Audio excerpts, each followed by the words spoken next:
saberes, né?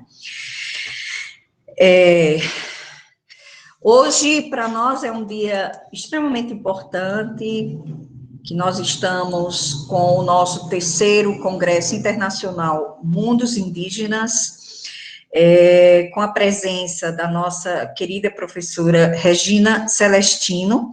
E antes de falar sobre a Regina, nós vamos tecer algumas reflexões importantes, dizer que a história indígena no Brasil, ele vem passando, a partir especialmente da década de 80, por uma mudanças efetivas, inclusões efetivas, temáticas, de temporalidade, e os povos indígenas que aspiravam a um futuro, com certeza deveriam ter um passado, e deve ter um passado, e assumir como próprio, e não mais como resultado sempre de uma intromissão, especialmente no sentido de lhes dizer, lhes invibilizar, tornarem invisíveis numa historiografia que teimava em sempre afirmar que para os indígenas não haveria história, a não ser etnografia. E foi com a Constituição de 88, através de das lutas dos movimentos sociais indígenas, especialmente, que muitos direitos foram garantidos na Carta Magna de 88, especialmente o direito aos seus territórios tradicionais, originários, e isso foi gerando ainda mais demanda e valorização das pesquisas históricas, antropológicas e arqueológicas,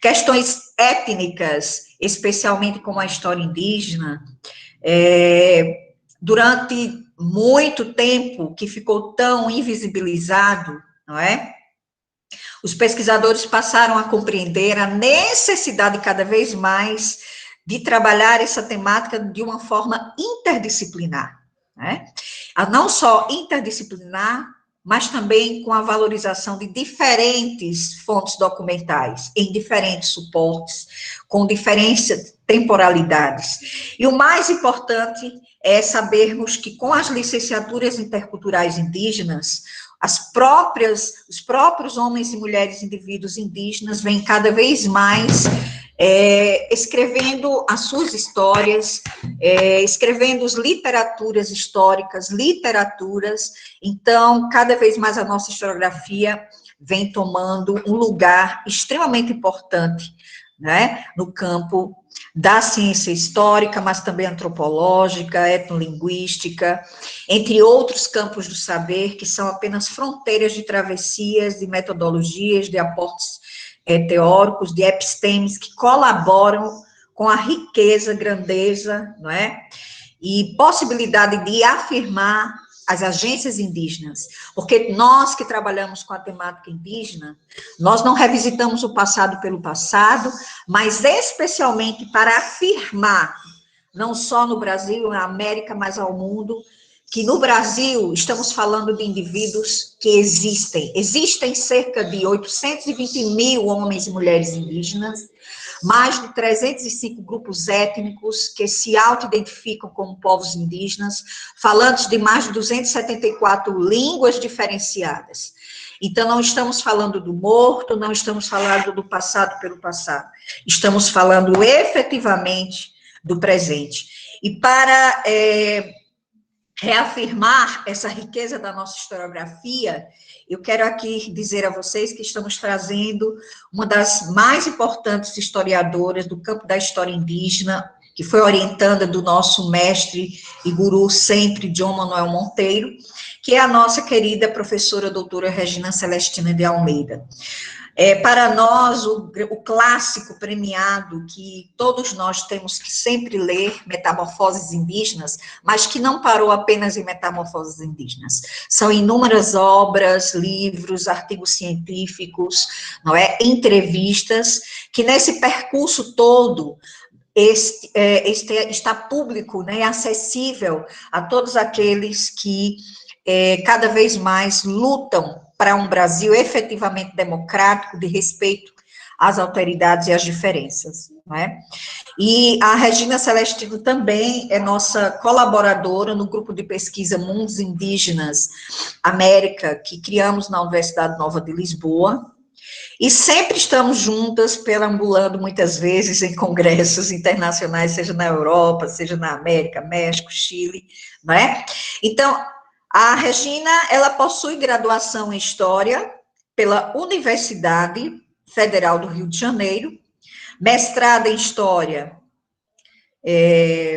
pela Universidade Federal Fluminense e doutorado em Ciências Sociais pela Universidade Estadual de Campinas e pós-doutorado no programa de pós-graduação em Antropologia Social do Museu Nacional. Ela é do Conselho Superior de Investigadores Científicas de Madrid, atualmente é professora associada do programa de pós-graduação em História da Universidade Federal Fluminense, é pesquisadora do CNPq, Produtividade, tem experiência na área de História, logicamente, com ênfase em História indígena, atuando principalmente nos seguintes temas: indígenas, missionação, Amazonas, Rio de Janeiro e identidade étnica. Portanto, nesse momento, eu passo a palavra à professora Regina Celestino de Almeida. Fica à vontade, professora.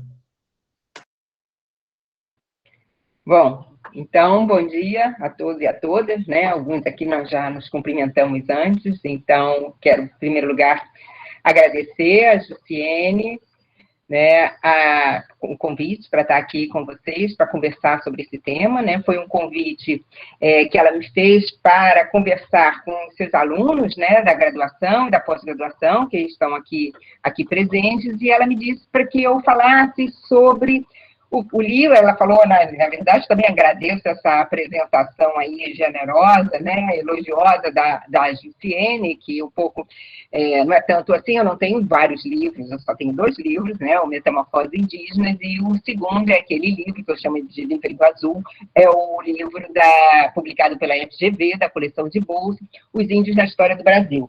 E, na verdade, a Jussiene me convidou para falar sobre esse livro, né? Eu acho que você utiliza, e realmente eu fiquei muito feliz com esse livro, é um livro que me deu muito trabalho de escrever, e eu gosto muito, porque eu sei que é um livro que tem sido amplamente utilizado, né, em sala de aula por professores, e os indígenas também, de um modo geral, gostam do livro, e então, assim, é muito bom, né? Nós todos sabemos que a gente rala muito para escrever, e quando o trabalho da gente é bem utilizado, a gente fica muito, muito feliz com isso. Então, na verdade, eu acho que essa questão aí, essa proposta, né, de conversar com os alunos da Jussiene tomou uma proporção muito maior do que eu imaginava. Eu acho isso bom, né? Essa é a característica da Jussiene, né, de organizar eventos grandes e de incluir tanta gente. Então, é um prazer estar aqui com vocês, mas, por outro lado, também é uma responsabilidade, né?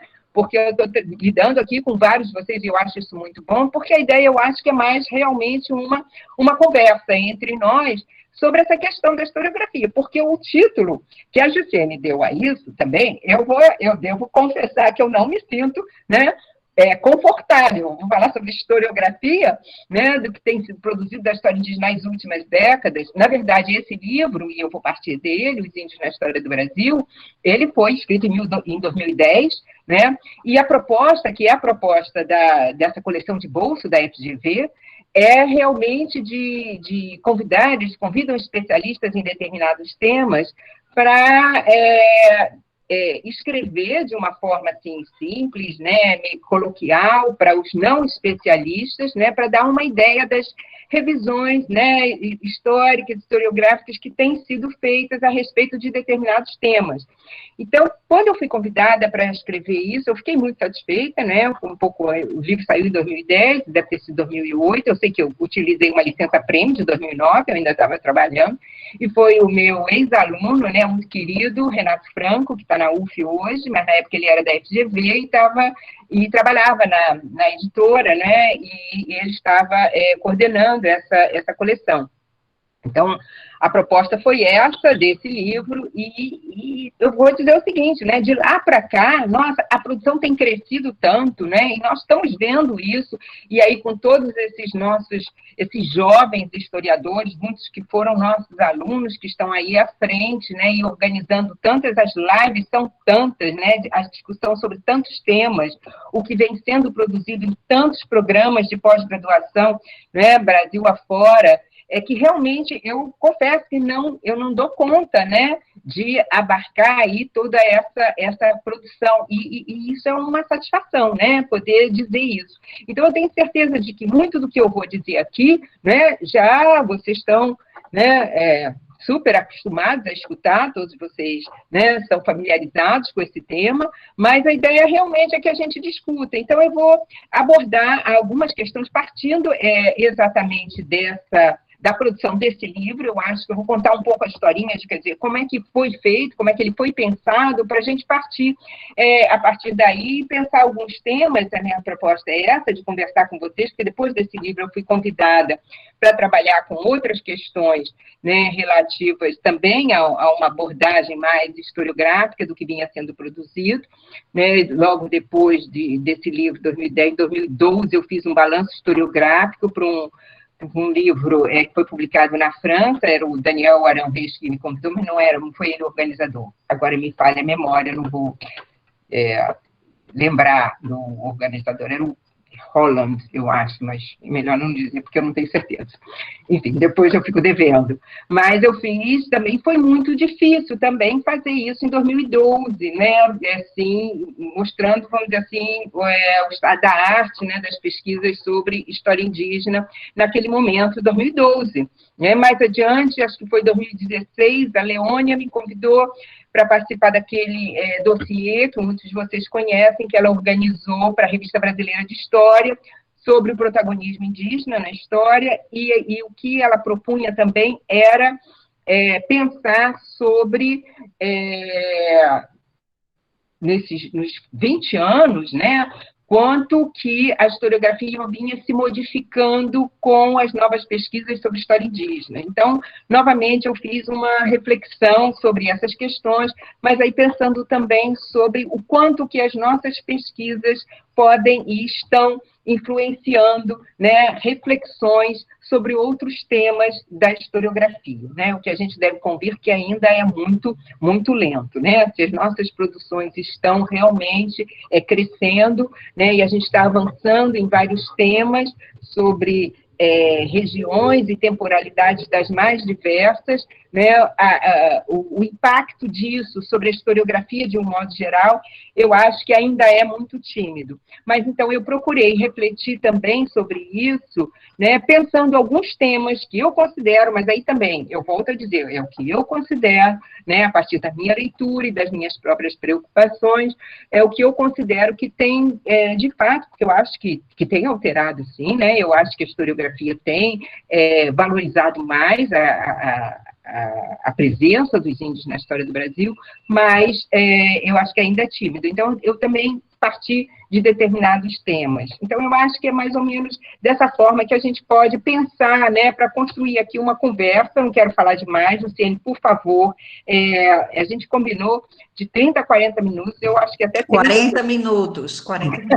Eu acho que 30 seria suficiente para a gente ter mais tempo de conversar, né, sobre várias questões com tantos colegas aqui, especialistas na área, e que têm dado contribuições tão importantes, né, estão com essa presença de vocês todos aqui.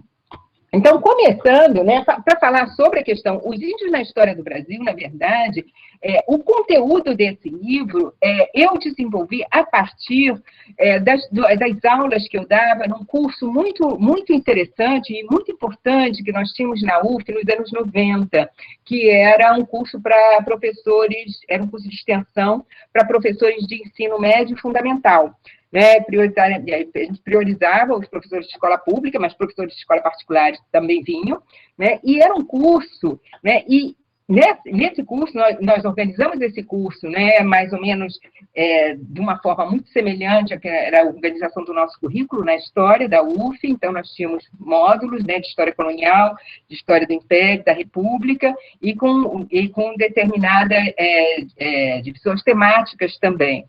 Eu participei, né, das discussões para a formação desse curso, e no período colonial incluímos 2 aulas sobre história indígena, né, felizmente, e eu dava essas 2 aulas.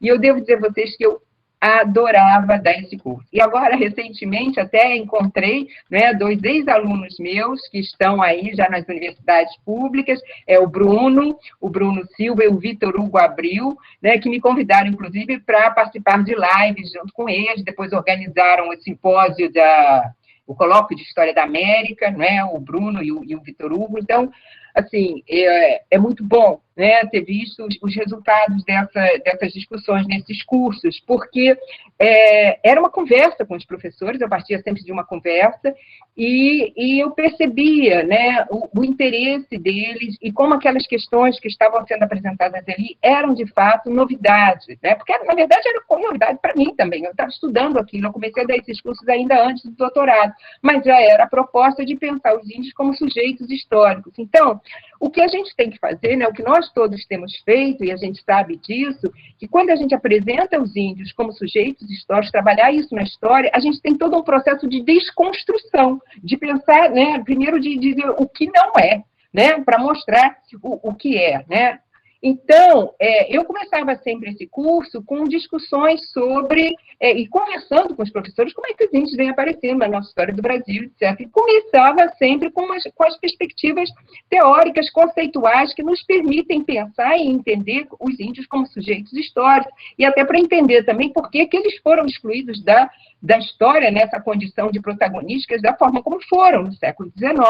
Então, eu sempre achei que essas questões eram importantes e essenciais. E assim porque esse meu livro, o conteúdo dele, os temas, a forma como eu vou abordando, é muito em cima do curso, das aulas que eu dava nesses cursos para professores, né? Porque era assim, porque na verdade esse livro, Os Índios na História do Brasil, não é um livro que eu trato só da historiografia, eu trato do conteúdo, quer dizer, de uma questão geral do que a gente pode pensar, do que foi assim, uma trajetória dos índios na história do Brasil, da colônia no século XIX, que é algo muito difícil, né? E foi muito difícil fazer o livro, porque ele tem que ser muito sintético, né? E eu tinha que fazer todas as observações. Eu não estou dizendo que é tudo isso. É impossível a gente fazer uma história geral dos índios no Brasil. Então, tem todas essas observações, mas, ao mesmo tempo, mostrando que há uma possibilidade da gente generalizar e pensar uma tendência do que aconteceu, né, nas diversas regiões do Brasil, de formas diferenciadas, mas há vamos dizer assim, há elementos que nos permitem generalizar um pouco e pensar determinados temas, né, de uma forma mais ampla. Então, foi mais ou menos dessa forma que eu construí esse texto. E aí, que em 2010, porque a Juscelina falou, o meu primeiro livro, né, que é a minha tese de doutorado, 2000, que eu defendi a tese em 2000, o livro é de 2003, mas ali eu tinha poucos elementos de comparação, tinha poucos trabalhos em outras regiões nessa perspectiva de pensar os índios como sujeitos históricos. Em 2010 já tínhamos muito mais. Então, ali também eu procurei ir desenvolvendo os temas, porque também é isso, né? Nós todos somos professores e sabemos que a gente faz isso. A gente constrói as nossas aulas, né? A gente tem aquelas tendências, quando a gente dá muitos anos aula de uma mesma disciplina, mas a gente vai acrescentando aquilo que vai sendo, né, as renovações, né, incluindo novas pesquisas, novas propostas dos colegas, etc. Foi assim que eu fui fazendo esse curso. Então, em 2010, quando eu falei, bom, agora eu vou escrever sobre isso, eu tenho minhas aulas, as minhas anotações, né, que vão sendo refeitas. Gente, mas foi difícil, muito difícil escrever aquilo, né, muito difícil. Eu queria incluir os colegas e, ao mesmo tempo, não podia citar muito. Enfim, e eu tenho certeza que ficou muitas pesquisas e muitas outras contribuições ficaram de fora. Muitas porque eu sequer conhecia, e outras porque não pude incluir, né? Porque não dava. Então, assim, eu termino o livro, né, dizendo que foi que não é absolutamente, né, um esgotamento, né, do tema, e que eu dizia que ainda há muitas outras histórias de índios a serem contadas, a serem escritas, e que já estavam sendo contadas e escritas.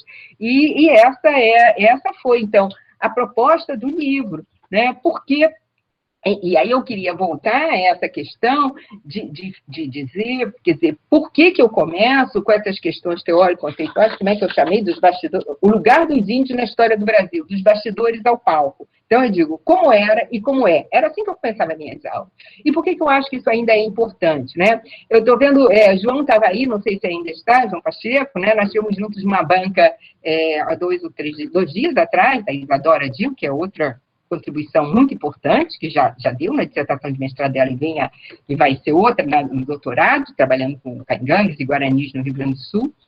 E ali eu dizia a Isadora, né, que quando ela apresenta os índios, quando fala já do século XIX, que é importante apresentar quem são esses índios, porque determinadas situações para nós são familiares. Se eu estou falando dos índios aldeados no século XIX, que depois eu estudei no XIX, mas eu vivo me repetindo para dizer quem são esses índios, como é que eles chegaram lá, porque de um modo geral, e mesmo para muitos dos nossos colegas historiadores, a gente sabe disso, né? Não é tão simples assim pensar que eu estou falando de índios que passaram por processos de transformação, que se ressocializaram, que rearticularam suas identidades, suas culturas, e que chegaram ao século XIX ainda afirmando suas identidades indígenas, ainda com o sentido de comunidade, mas que se transformaram. Então, assim, a gente acaba se repetindo muito, mas eu considero que determinadas repetições e explicações são fundamentais, porque a gente precisa explicar do que a gente está falando. E, como eu disse, a gente precisa desconstruir uma determinada concepção de índio, né, que está arraigada no pensamento, né, no imaginário, no senso comum, no imaginário das pessoas, e também na academia.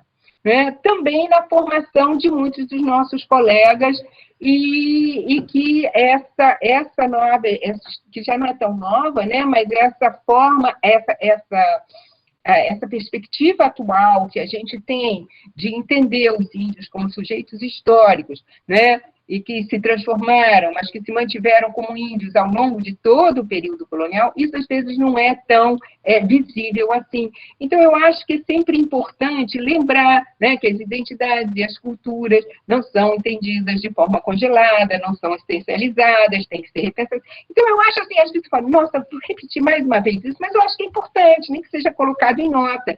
Então, por isso eu acho também que quando eu fui dar uma aula sobre essas questões, para dizer como os índios devem ser pensados na história, eu começo falando sobre essas questões, sobre como eles foram construídos. E por isso também aí eu quero reafirmar, porque eu tenho dito, né, e repito, como eu acho o século XIX fundamental. Porque o século XIX é o século por excelência, eu acho, sim, da construção, né, dessa ideia do desaparecimento dos índios, de uma violência muito grande contra eles, uma violência que já vinha da colônia, mas ali também é muito forte, excepcionalmente forte, mas eu acho que é a violência maior, né, maior não, é mais uma violência muito, muito grande também, que é a construção desse imaginário que faz com que o índio coevo, o índio contemporâneo, daquele período que está sendo tão discutido nas políticas, né, nas assembleias provinciais, ele não seja valorizado, ele não apareça na história do Brasil, que também está sendo construída.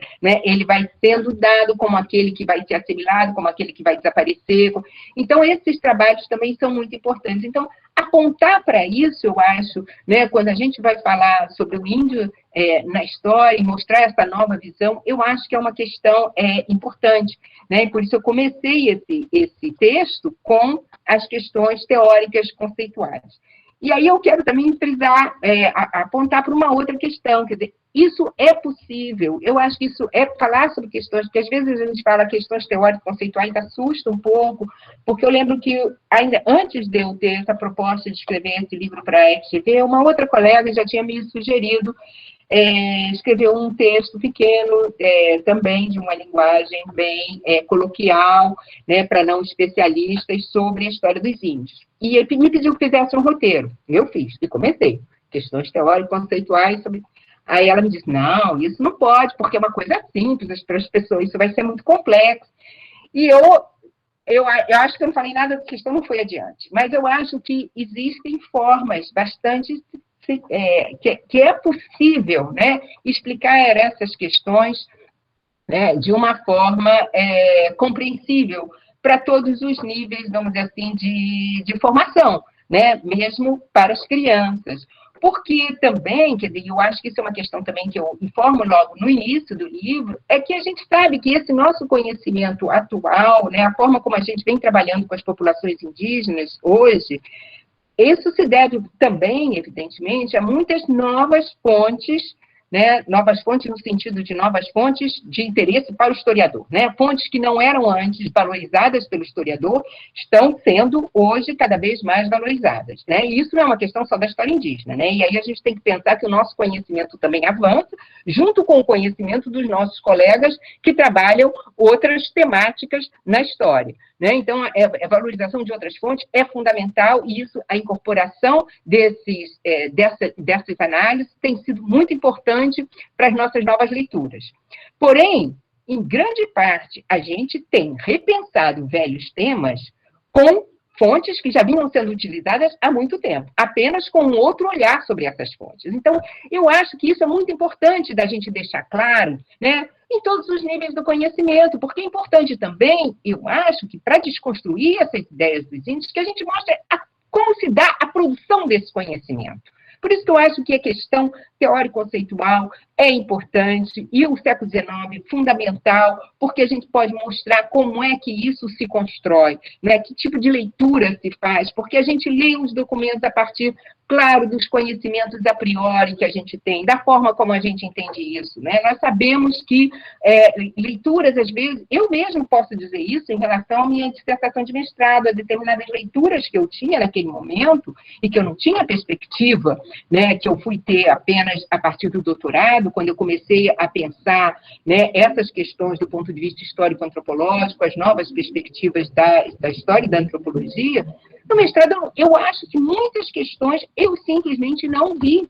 Eu lembro, João, se está aqui, vai lembrar disso, não sei se ele vai lembrar, ele estava na minha banca de dissertação de mestrado, que eu falava da agência indígena na Amazônia, na capitania do Rio Negro, eu dizia, os índios fugiam. E o João me perguntou, e quais eram as outras ações que eles tinham? Eu falei, não vi, eu só via fugas. Quer dizer, hoje a gente tem tantos trabalhos na Amazônia que mostram inúmeras outras situações, a gente tem o próprio, que foi meu aluno, o Rafael Ali Rocha, a Patrícia Sampaio, Bárbara Sommer, a Ângela Domingues, tantos trabalhos que mostram outras formas de resistência, de atividades dos índios da Amazônia em negociações no século XVIII. Talvez os índios, se eu fosse reler aquela documentação toda hoje, eu pudesse ver outras coisas que naquele momento eu não via. Então, eu acho que essas questões são sempre muito importantes. Acho que eu já estou falando demais, porque eu estou falando só do primeiro item, né, do livro, quer dizer, quais eram as questões que me preocupavam e como que eu tentei escrever isso e deixar isso de forma muito clara. E os temas seguintes, então, foram seguindo, né, aquelas questões que eu considerava importantes, né, para se pensar a inserção dos índios no mundo colonial, né, chegando até o século XIX, e é o processo, né, que eu acho de fundamental importância, de extinção das antigas aldeias coloniais e de construção dessas ideias de desaparecimento dos índios ao longo no próprio século XIX, né? Esse processo de extinção das aldeias, que as pesquisas da atualidade, com os processos de etnogênese, trabalham também, e que vem sendo também bastante trabalhado no XIX.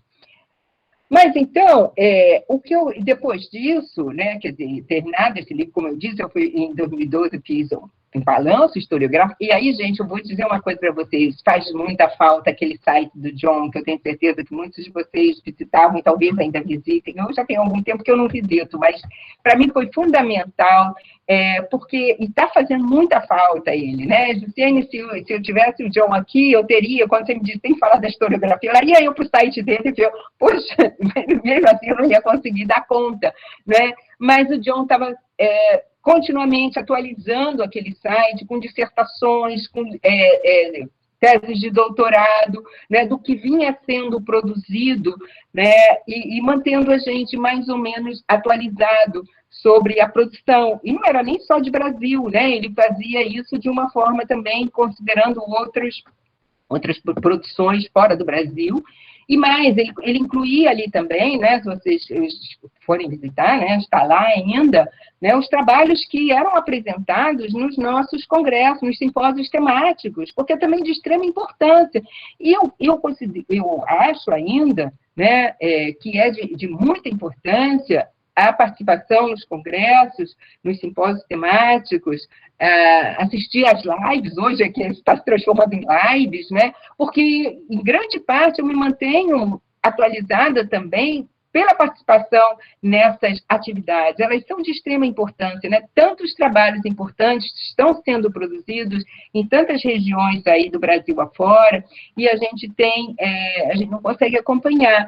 Então, simpósios, congressos, né, lives, são oportunidades muito importantes da gente conhecer esses trabalhos e essas discussões, né, porque os temas estão, assim, estão se renovando, né, muito rapidamente, né.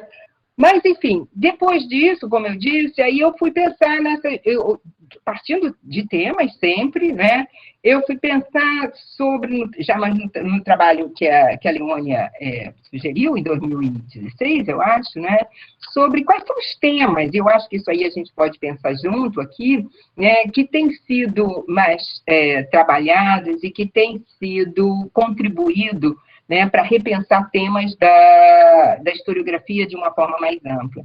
E aí eu acho que vocês devem concordar comigo, né, o período colonial é muito mais trabalhado, né, a gente tem muito mais produção e conhecimento sobre esse tema na colônia. E, aliás, há 2 dias atrás, nessa defesa que a gente estava o professor Eduardo Neumann, né, que eu acho que com certeza muitos de vocês conhecem, está aí o João, colocou a câmera dele, e o Eduardo Neumann falava do índio, ele disse que já tinha falado isso, mas eu não me lembrava, mas eu gostei, do índio provincial, o índio provincial que é o do século XIX, porque eu estava falando do índio colonial, que é um conceito da Karen Spalding, né, que o João utilizava muito, que é o que a gente trabalha, né, pensar esse índio na colônia, sujeito histórico, né, que tem uma presença, e que é também um leque de possibilidades, né? O que é o índio colonial? O índio colonial pode ser o índio aldeado, pode ser o índio escravizado, né, pode ser o índio que está abrindo mão de ser aldeado e optando por ser mestiço, né, com o trabalho que o Luiz Rafael, né, apresentou, e sobre o qual falou ontem muito bem também.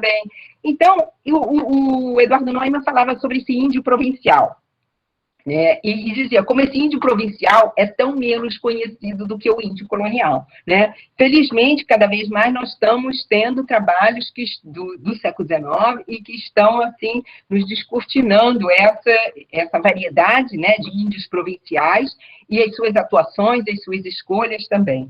Mas esse índio provincial é muito menos conhecido, sem dúvida, do que o índio da colônia. E aí, sobre a questão dos temas da colônia, né, os que eu trabalhei, eu considerei assim, mais trabalhados, né, e que eu acho que têm realmente sido incorporados em várias questões da história do Brasil, as guerras, por exemplo, né, eu acho que as guerras coloniais, a ideia de que o território do Brasil foi conquistado com guerras muito violentas, que é uma questão que o John Henning deixou muito claro, né, no final dos anos 70, em 78 é o livro dele, O Ouro Vermelho, que foi publicado no Brasil em 2006. Né? Então, essa questão das guerras, se bem que o John Henning trabalhou isso, mostrando a violência da conquista e o papel importante que os índios tiveram nisso, inclusive nas alianças, né, e na vitória que os portugueses tiveram. Mas ele não colocava né, a questão, vamos dizer assim, das próprias opções dos índios a partir dos seus próprios interesses ligados às suas organizações sociais, que é uma questão que eu acho que sim, vem sendo colocada principalmente a partir dos anos 90, que uma contribuição muito importante do John, né, que aí já é a perspectiva histórico-antropológica, de pensar os significados, né, das opções, das atuações dos próprios índios a partir dos seus próprios interesses, difíceis de serem identificados, mas possíveis. E eu acho que aí as guerras indígenas e pensar as interações das guerras indígenas com as guerras coloniais, procurando ver, né, nas várias situações, como é que esses povos optavam por uma situação ou outra em suas alianças, o que eles buscavam, né, ainda que sem desconsiderar a, a força da violência desse processo. Isso eu acho que é uma questão muito importante, que a gente pode pensar nas negociações, nas adaptações, colaborações, etc., como formas, assim, de estratégias indígenas, mas nós não podemos esquecer nunca, né, que isso se dá num contexto de extrema violência. E eu acho que isso é muito importante de ser enfatizado, principalmente nesses tempos de negacionismo, né, para não cair em questões que aí vão dizer, não, os índios colaboraram, os índios queimaram, como aquele Narlock, né, naquele livro, como é que é a história politicamente, como é que é? História do Brasil politicamente incorreta, uma coisa assim. Ele diz, quem mais matou índios? Os próprios índios. E quem disse isso? Maria Regina Celestino de Almeida, né? Que é deprimente, né? Ele citar o meu trabalho para mostrar, entendeu? E em outra ocasião vai dizer que os índios estavam muito bem dentro da colônia. Quer dizer, algumas afirmações que eu faço em determinados contextos, né, de extrema violência, de poucas opções e dos limites das possibilidades de negociar, você tira do contexto enfim, transforma. Então, acho que a questão da violência é realmente muito importante. Mas, então, essas situações das guerras, né, e das possibilidades que as guerras, e que a vitória só foi possível por conta das alianças, mas que as alianças tinham sentido também para os índios, eu acho que essa é uma questão que já vem sendo incorporada pela historiografia de uma forma mais ampla, e isso é em várias regiões do Brasil, né? As conquistas do Nordeste, o trabalho da Fátima Lopes, né, sobre a conquista, o trabalho da Jussiene nos sertões, né, com Isacruá, e vários trabalhos, eu não vou dar para citar todos os colegas aqui, mas são muitos, né, que estão mostrando essa questão das guerras. No sul do Brasil, o jogo que os índios sabiam fazer também entre os interesses, né, dos impérios ibéricos, né, entre Portugal e Espanha, no sul do Brasil, e também no norte, com a Nádia Farage, a Elisa Garcia, e mais recentemente outros trabalhos do Rio Grande do Sul, né, como os da Carina, que estão aí aparecendo, vamos ter agora o da Isadora também, enfim. Essas situações eu acho que vêm sendo evidenciadas. Justine, eu estou falando muito. Você pode me dizer como é que eu estou de tempo para eu... Ainda faltam 10 minutos, tá, queridinha? Então, vá-se exatamente. embora. Então, eu acho que uma outra questão muito importante que tem aparecido bastante é o papel das elites indígenas e das elites coloniais também, pensando essas questões até de uma forma articulada, como o Rafael Ali Rocha fez no Maranhão, por exemplo. Mas eu acho que essa questão de pensar os líderes indígenas como elites que são construídas na colônia, por interesse também dos colonizadores, mas como eles sabem jogar também em relação a isso, e como isso é importante na formação dessas elites coloniais, é um tema que já vem sendo trabalhado. Evidentemente que, com isso, o que a gente tem sido desenvolvido mais são índios, vamos dizer assim, que têm um destaque, né? Como é o caso que eu trabalhei com Araribóia, como o caso do Camarão, né? Do Felipe Camarão, e outros. Mas, e ontem, né? E aí é um tema também importante que está surgindo mais recentemente, né? Que tem esse projeto tão importante do João Pacheco, né? Sobre o qual ele e o Luiz Rafael falaram ontem, que é as biografias indígenas, né? E desculpe, bebi um pouco de água.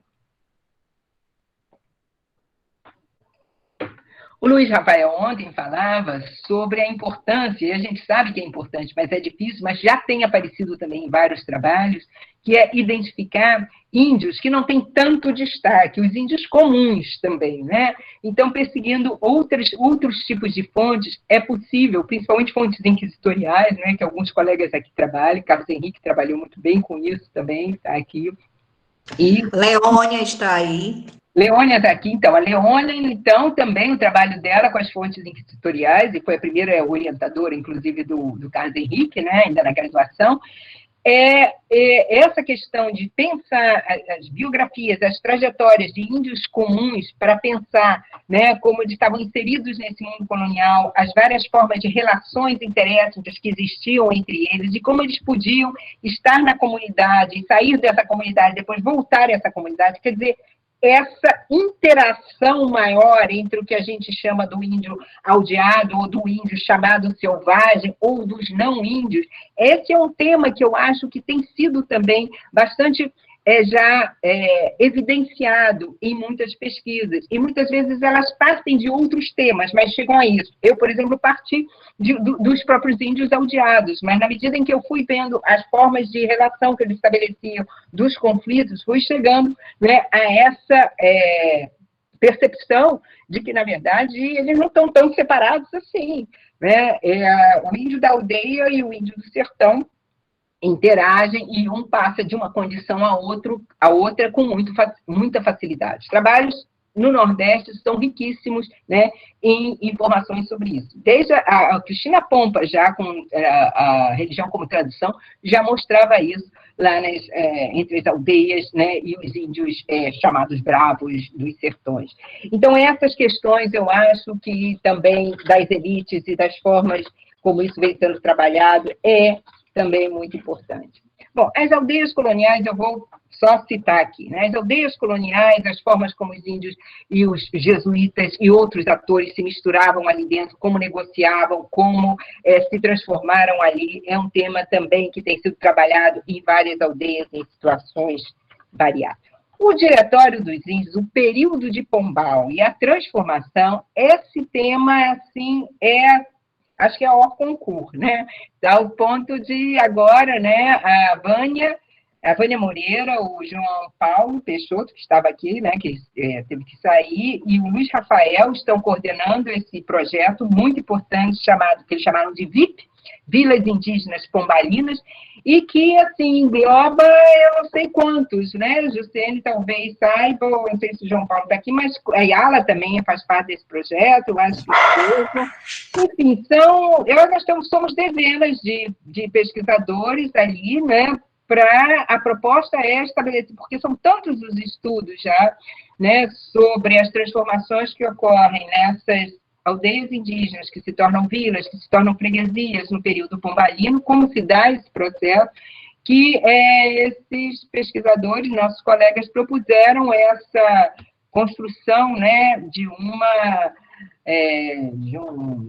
planilha, né, em que os dados estão sendo colocados ali para a gente fazer uma grande comparação e avançar um pouco nesses estudos. Então, é um tema de extrema importância, porque, de fato, né, o período pombalino, as reformas da legislação indígena em Pombal, é um marco importante no que a gente chama na história indígena, né? É um marco porque é uma mudança muito significativa na proposta, né, que vinha sendo de integração dos índios, de inserção dos índios na colônia, mas mantendo-os na condição de índios, diferenciados dos demais, e a partir daí a proposta é de assimilá-los, né? A proposta é de transformá-los em não índios. Isso aí é um processo muito lento, muito gradual, que eu acho que se retarda, principalmente pela ação dos próprios índios, que ainda continuavam querendo ser índios. Mas, enfim, esse período, isso tem sido muito estudado, e os avanços são muito grandes em relação a essas questões. E aí avançam, né, pelo século XIX, que eu acho que é um período de fundamental importância, como eu já falei, né? Eu acho que é o período de construção dessa ideia de desaparecimento e de invisibilização dos índios, né? Porque eu acho que com certeza eles não estão invisibilizados. Aí eu sei, João está aqui ainda, né, na defesa da Isadora, a gente teve uma discussão em relação a isso, né, da utilização ou não desse termo de invisibilização, porque eu acho que é um termo que pode ser utilizado no século XIX, não que os índios estejam invisíveis, eles estão muito visíveis nas políticas, nas propostas, etc., mas se constrói uma ideia de invisibilização no imaginário, né, nos discursos de políticos, intelectuais, viajantes, e na historiografia que está sendo construída nesse período, né, que é reforçada na literatura, nas artes. E, então, ao mesmo tempo que se idealiza o índio do passado, né, se constrói para os índios do presente, aqueles que estão rodeados, uma ideia de mistura, né, de desaparecimento, de que as aldeias estão decadentes e que, enfim, isso acontece, vai culminar, né, com a extinção legal, né, oficializada das aldeias indígenas, e essa política acompanhada também de uma política muito violenta para aqueles que não querem negociar, não querem se aldear, etc., né? Então, essa é uma questão importante do 19, mas vários outros temas do 19 têm sido trabalhados, né? As questões são a diversidade de povos indígenas, né, ao longo de todo o período colonial e ao longo do 19, é tão imensa, porque os estudos, eu acho que cada vez mais têm que ser realmente recortados, com espaços definidos, com grupos definidos, com agentes definidos, né, porque a gente pega, são os mesmos grupos, né, que se dividem em facções variadas. Aí tem o trabalho da Mariana, por exemplo, da Mariana Dantas, sobre a participação dos índios nos movimentos políticos, né, do período regencial e até um pouco depois, vai até a Praieira, em 48, né, e ela vai mostrar como dentro de uma mesma aldeia os índios se dividiam entre o apoio de uns ou outros, entre liberais e conservadores, e que isso era motivado por seus próprios interesses ligados a períodos anteriores. Então, essas situações, né, cada vez mais apontam para a importância que a gente tem de recortar os nossos estudos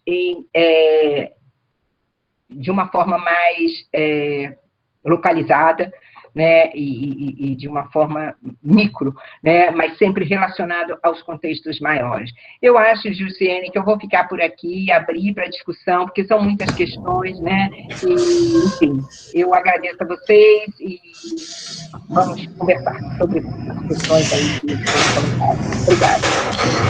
Querida Regina, que pena que a gente não pode fazer um som de bater as palmas, né? Mas com muito carinho nós agradecemos sua sabedoria, acúmulo de conhecimento, humildade, que é uma das coisas que marcam, né, o seu lugar, uma pessoa extremamente inclusiva, e só temos a agradecer, e cada vez que a gente escuta, ressignificamos, né, revisitamos exatamente esse campo que estamos inseridos há mais de 15 anos, né, neste grupo, e novos grupos exatamente sendo criado, como esse nosso grupo internacional Mundos Indígenas, que você desde o início faz parte. Inicialmente, eu gostaria de abrir o microfone para 4 colegas nossos. Eu pediria, com o maior respeito e carinho que temos ao professor João Pacheco de Oliveira, que se apresente, que faça um comentário ou uma pergunta, mas que dê a sua cara, que para nós tu és extremamente importante. Então, se estiver aí, por favor, João Pacheco de Oliveira.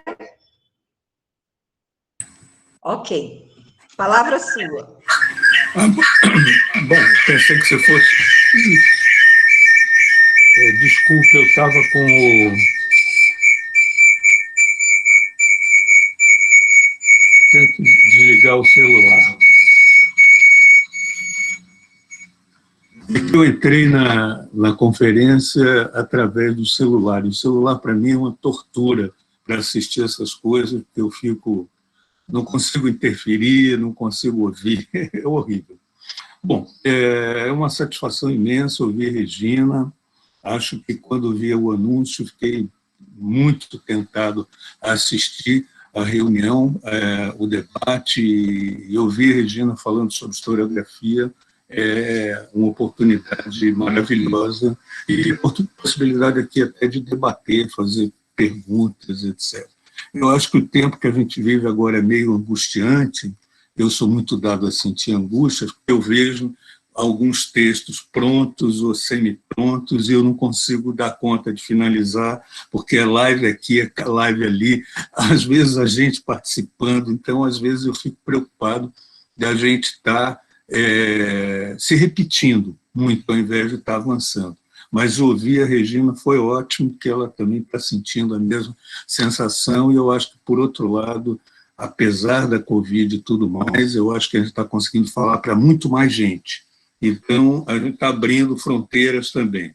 Então, estamos aproveitando essa ocasião para ampliar também os nossos interlocutores. Então, eu vou modular a minha ansiedade aqui em relação a meus textos inacabados para participar, e agradeço muito essa oportunidade. Eu queria só fazer um comentário, teria muitas perguntas pelo que eu ouvi da Regina, muitas coisas, mas fazer um comentário breve também, para não, né, dar a oportunidade de todo mundo de ouvir, em relação à questão da invisibilidade, que foi um debate que a gente teve riquíssimo há pouco, né? Eu estou vendo, a Isadora não está aqui, nem Eduardo também não. Então, recuperar um pouco isso. Eu acho que a ideia da invisibilidade, ela dá pouco conta, ela é pouco fértil do ponto de vista da nossa reflexão, porque, na verdade, o que nós precisaríamos trabalhar seria com a ideia do campo de visibilidade, os regimes de visibilidade, quer dizer, o que a gente consegue enxergar. Alguma coisa esses autores enxergam. Então, é entender esse regime ou esse campo, essa coisa, e não a gente imaginar que há uma invisibilidade, porque não há. Do nosso ponto de vista, claro, nós gostaríamos que os índios fossem entendidos segundo o seu modo de pensar, segundo os seus interesses, segundo as suas estratégias, mas não é assim que a maioria dos historiadores pensam, e não é assim que a sociedade brasileira pensa. Então, a gente tem que, né, dialogar e entender como essas pessoas pensam para conseguir fazer alguma coisa razoável. Eu acho que é um vício aí também, estimulando Regina, gostaria de ouvir ela nesse aspecto aí.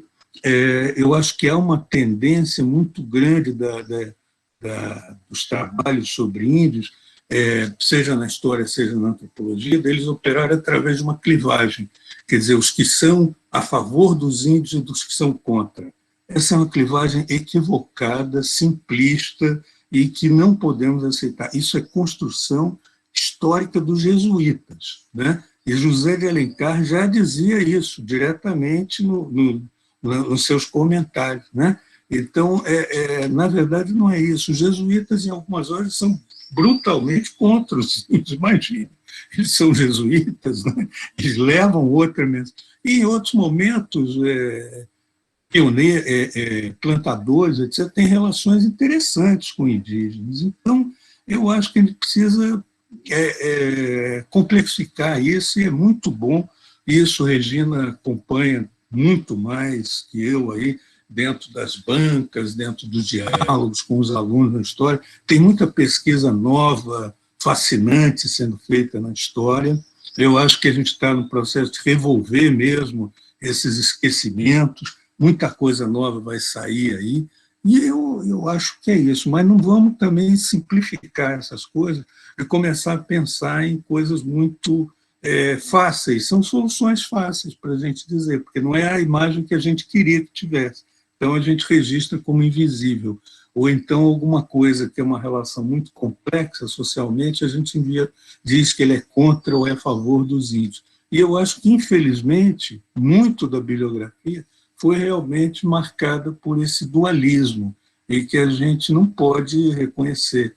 Felizmente, o trabalho do John caminhou em outra direção totalmente diferente, teve uma escola aí rica nesse sentido. Mas era isso, talvez essas dois comentários, um explicando a minha posição lá na conversa, que também você estando numa banca, você não pode impressionar demais os estudantes, porque senão parece uso.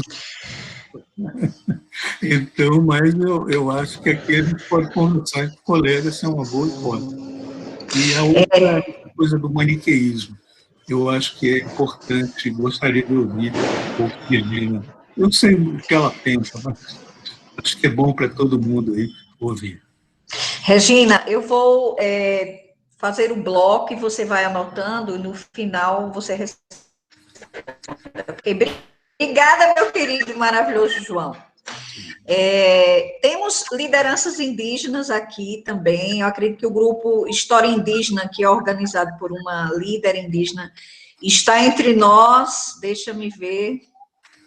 E eu quero passar a palavra aos às nossas lideranças indígenas que estão aqui conosco. O Chocó está, Potiguara tem 2, eu acredito. Vamos lá, minha gente, a voz é de vocês também, principalmente, aliás. Vamos embora. Deixa eu ver quem se ainda estão aqui. Deixa eu ver. Fiquem à vontade. História indígena, Ivanilson Martins. Está aí?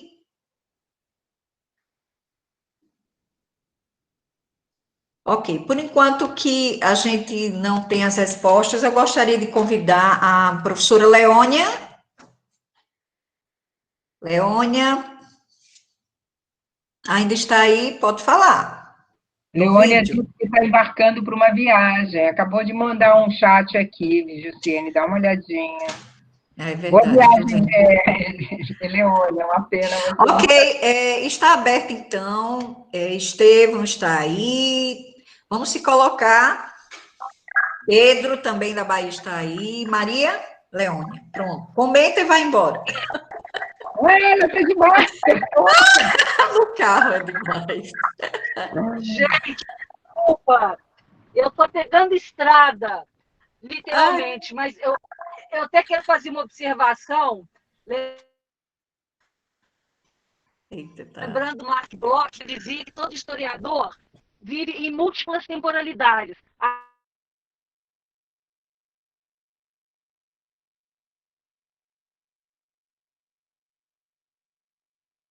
E saí e estou pegando estrada. Então, nos tempos e nos lugares, né? Então, apesar dos pesares, essa pandemia oferece essa oportunidade extraordinária, né? Para a gente, deixa eu tirar aqui. Bem, temos que nos proteger, não é?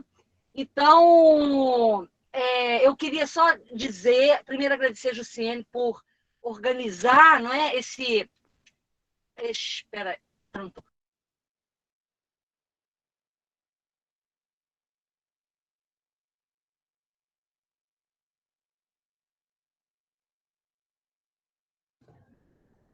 Eu acho que caiu, né? Vamos lá, Estevão, mais alguém gostaria de se colocar?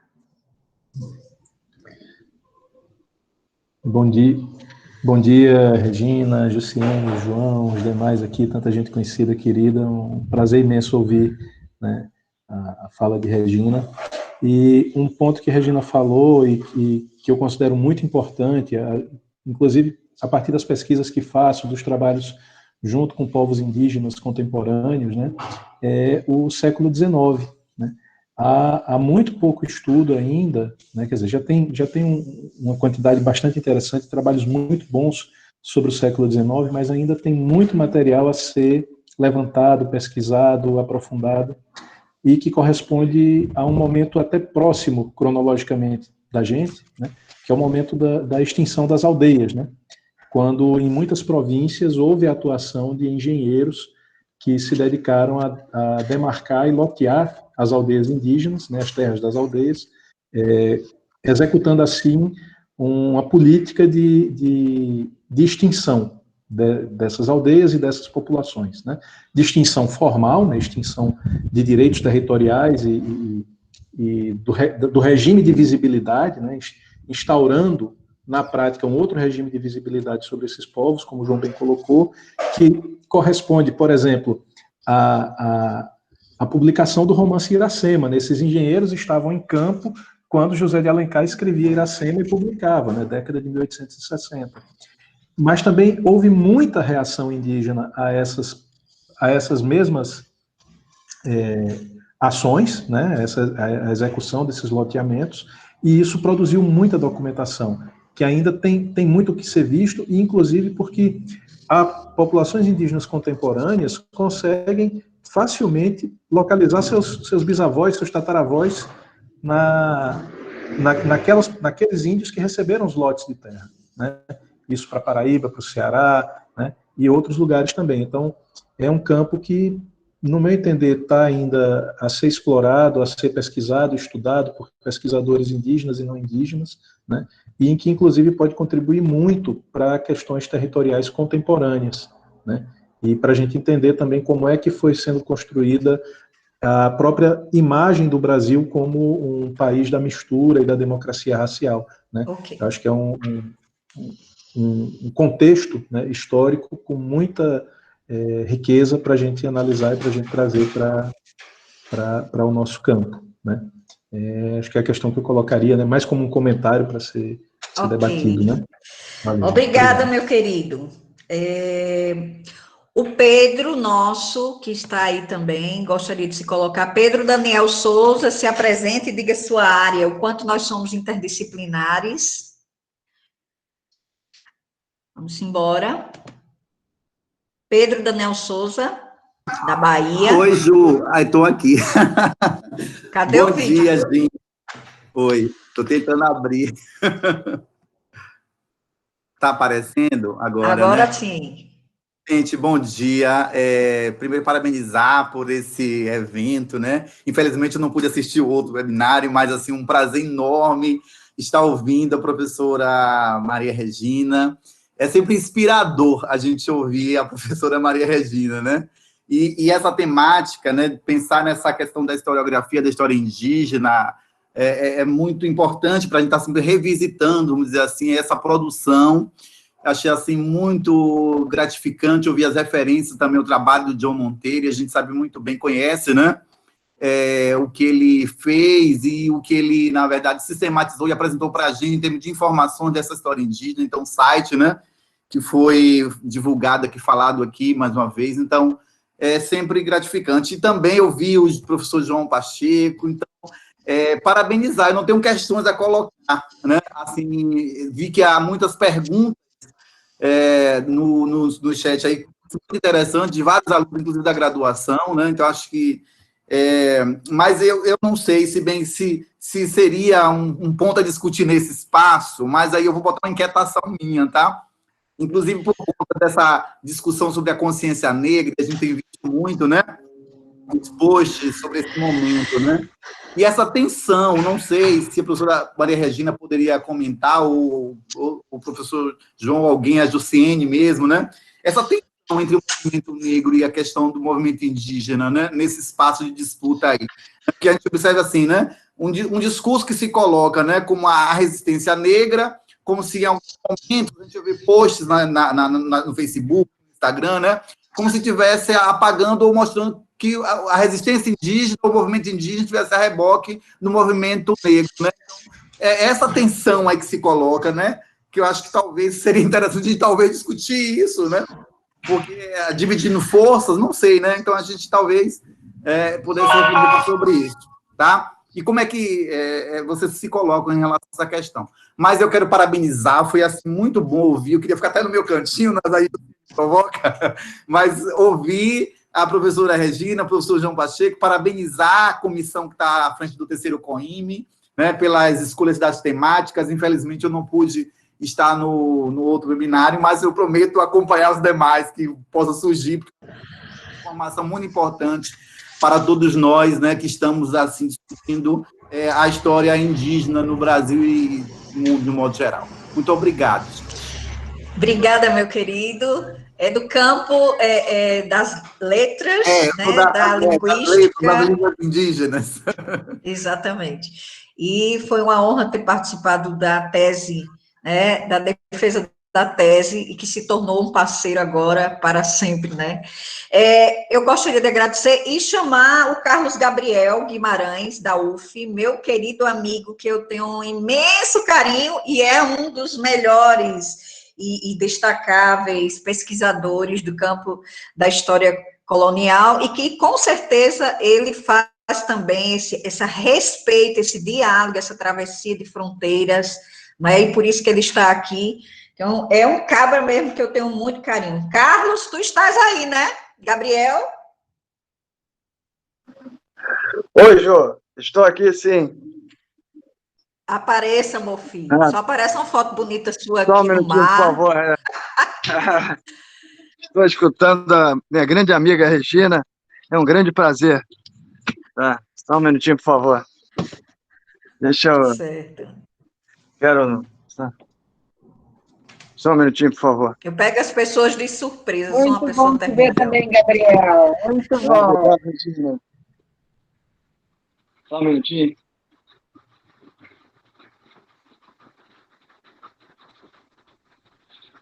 Enquanto o Carlos Gabriel vai se organizou já? aqui.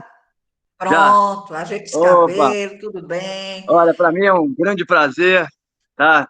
Depois de uma situação meio adversa que eu passei por problema de saúde e tal, fiz a operação severa em agosto, mas Eita, eu quero muito bem. E para mim é um grande prazer escutar a Regina e essa nova história indígena, né? É interessante resgatar uma situação que eu vivi com o John Monteiro, porque eu trabalho com os negociantes do período colonial e também nos 800. E uma das coisas que mais me chamou a atenção, conversando com o John Monteiro, muito tempo atrás, foi a trajetória de vida do John Monteiro, né?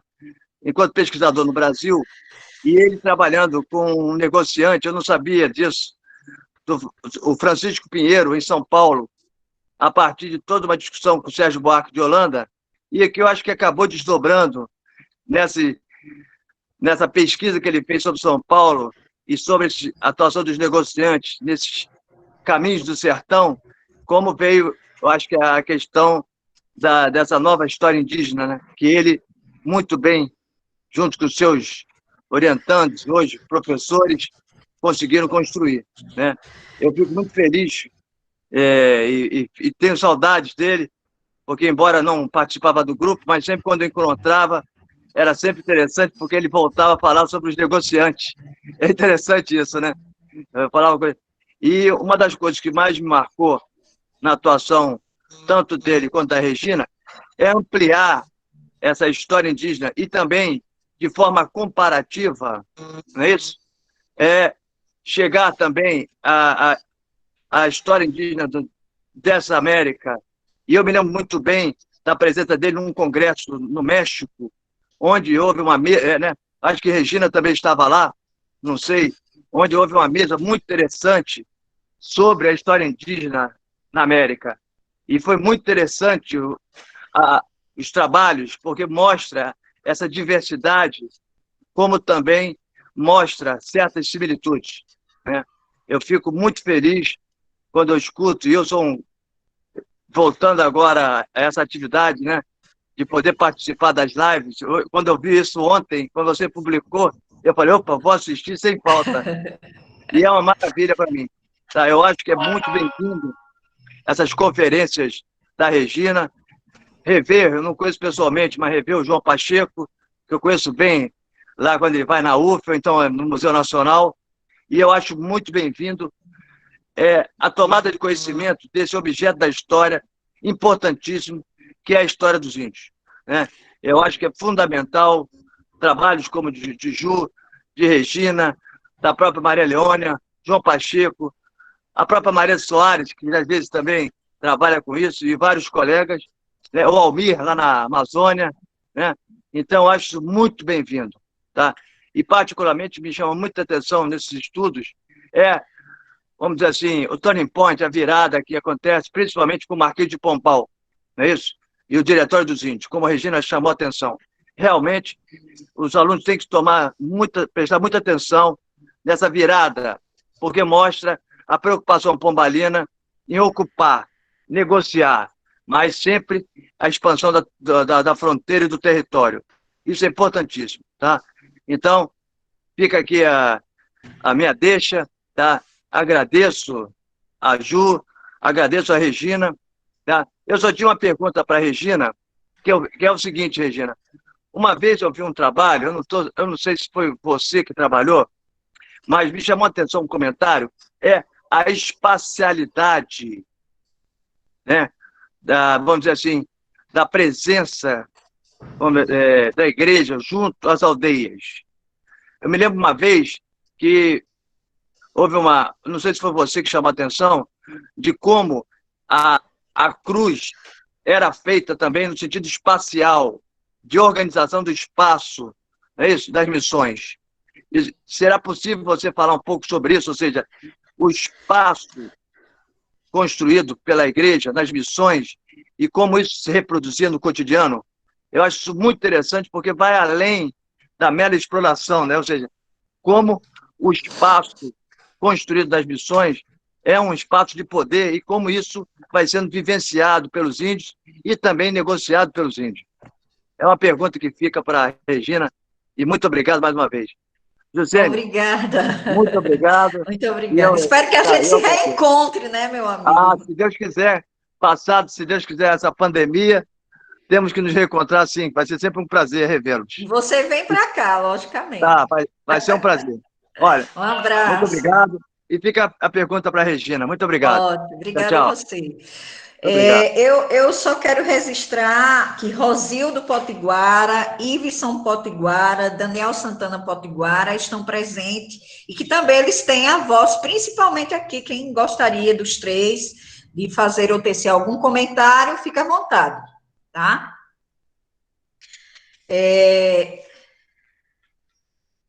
Não pode se calar para sempre, vocês já sabem. Eu só vou encerrar, de certa forma, a abertura do canal para as perguntas em aberto, bem rapidinho, a nossa querida, que está aqui presente, Arlete Schubert, que eu tenho imenso carinho, somos irmãs de ativismo, a Arlete Schubert está aqui, que eu sei, faça a sua parte também em registrar esse momento, minha querida. Se não estiver, eu já passo rapidinho as perguntas que foram postas por escrito, tá bom? Arlete está aí? Enquanto ela... Pronto. Vamos embora, hein? Parente. Tá fechado o seu áudio. Olá, professora Jussiene. Bom dia.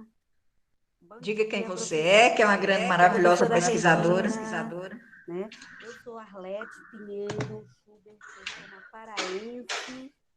eu sou uma paraense capixaba, né? Vivo no Espírito Santo já há bastante anos e trabalhei junto com os tupiniquins Guarani. Os tupiniquins, eles fazem parte desse conjunto de povos que se chama os povos ou ressurgentes ou que fizeram a viagem de volta, como fala o João Pacheco, né? Aqueles que fizeram a viagem de volta. E eu trabalhei junto com eles como militante, em primeiro lugar, né? Militante do movimento indígena na retomada das terras indígenas que estavam em poder dos grandes empreendimentos de celulose, né? O maior empreendimento de celulose do Brasil, da América do Sul, né? Estavam em terras indígenas tupiniquins. Então, eu trabalho essa questão, na verdade, né, em tempo presente, mas é muito importante, eu sempre me preocupo de acompanhar os estudos dos historiadores, das historiadoras, né, como a Jussiene, o professor João Pacheco, a professora Regina, né, que trazem esses tempos mais passados, como, por exemplo, o período pombalino, que é onde justamente os nossos indígenas aqui perdem totalmente, são proibidos totalmente da língua, né? A língua dos tupiniquins, eles estão no processo também de retomada, do tupi antigo, no caso, né? E é muito interessante porque depois eles somem aqui, inclusive essa crítica à historiografia que vocês fazem, né, Jussiene, a professora Celestina, é muito interessante porque justamente eles somem, eles passam a ser dados como inexistentes, né, como exterminados, e aí eles voltam na década de 60 e dizem, ei, nós existimos, estamos aqui, né? e o Estado brasileiro vem verificar isso, né? Para ver se realmente eles estão. Então, é bem interessante essa questão que vocês colocam da invisibilidade, que a Regina colocava, que o professor João Pacheco colocava. Porque isso também eu tenho percebido, né? Quando a gente vê os documentos dos viajantes, dos cronistas, os olhares que eles dirigiram, né, aos povos que existem aqui, não era realmente um olhar de visibilidade como a gente tem costumado trazer nos nossos escritos e nas nossas falas, né? Era um olhar que enxergava eles, mas dizia, olha, eles já estão todos igual aos colonos portugueses. E não se dizia, olha, os colonos portugueses também estão iguais a eles, nas suas casas, nas suas tecnologias. Então, era uma inversão que só tinha um olhar, né? E enxergava realmente. Então, a cultura indígena presente. Eu acho muito interessante, professora Regina, que você traz, que essas reduções que a gente tem feito quando trabalha com a formação de professores, quando fala com os estudantes, como se eles não dessem conta e elas não dessem conta de entender, de compreender. Há uma certa infantilização nas formações, que não trazem o debate teórico, conceitual, isso que você coloca, que serviria mesmo a uma descolonização, a uma desconstrução do que está posto, né? Então, isso eu fico muito contente de ouvir isso de você, que reforça, de certa forma, o que eu venho refletindo agora, eu estou fazendo a tese de doutorado, né? O meu co-orientador é o professor Carlos Rodrigues Brandão, que traz justamente essa questão do maniqueísmo também, que falava o Pacheco, né? Essa clivagem equivocada, simplista que a gente tem sempre, né? Ok. Contra os estudos a favor, né? Então, muito obrigada, professora Jussiene, muito obrigada por esse momento, por essas falas de vocês, tá? Eu agradeço. Eu é que agradeço, meu amor. Eu vou agora passar para as perguntas do chat.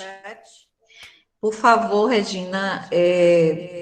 Maísa Maria de Pinho Carneiro fez a seguinte pergunta. No ensino escolar, na disciplina de História, há problemas de se implantar no componente curricular essa temática. O ensino sobre a cultura indígena e sua diversidade, pois quando é abordada em sala de aula, é sempre de forma passageira ou com uma visão estereotipada. Que método deveria ser implementado para reformularmos o ensino nas escolas, longe dessa visão ocidental? É uma pergunta, né? Eduardo Bruno da Silva diz o seguinte, segue a pergunta de Eduardo Bruno, Maria Larissa, Tayane da Silva e Vitória Caroline. Professora Regina, a senhora explicita no seu livro que os indígenas integrados à colonização, seja como escravos ou como aliados, eram vistos como submissos e aculturados, não constituindo, pois, categoria social merecedora de maiores investigações, não estou entendendo. Nesse sentido, sob qual perspectiva social e econômica ocorreu a integração dos povos indígenas dentro da sociedade dita civilizada? Como isso refletiu na formação das identidades dos povos indígenas na sociedade atual? Temos uma pergunta de Jordana Barros, Renata Cavalcante e Franciele Mirelle Martins. Professora Regina, no final do seu livro, a senhora mais uma vez fomenta a necessidade de se pesquisar o tema dos povos indígenas de forma a se voltar também para essas histórias no âmbito regional.